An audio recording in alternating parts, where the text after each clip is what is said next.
মসজিদটি তৈরি হয়েছিল এক রাতেই। জিনপরীরা সারা রাত জেগে এই মসজিদ বানিয়েছে। অনেক রকমের কারুকার্যময় অলঙ্করণ ও পুরো দেয়াল গড়তে গড়তে রাত শেষ হয়ে যায়। দিনের আলোয় জিনপরীরা থাকে না, তাই গম্বুজের কাজ শুরু না করেই তারা চলে যায়। অসম্পূর্ণ থেকে যায় মসজিদটি। ঠাকুরগাঁওয়ের প্রাচীন মসজিদ সম্পর্কে প্রচলিত আছে এমনই লোককাহিনী। ঠাকুরগাঁও জেলা শহর থেকে উত্তর দিকে পঞ্চগড় মহাসড়ক ধরে 10 কিলোমিটার এগিয়ে গেলেই ভুল্লি বাজার।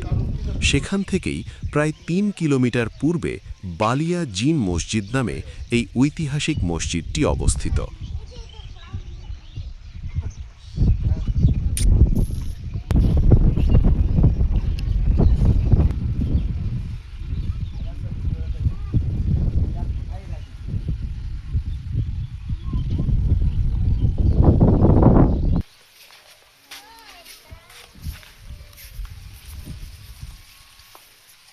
মানুষ তো আর এভাবে তৈরি হয়নি।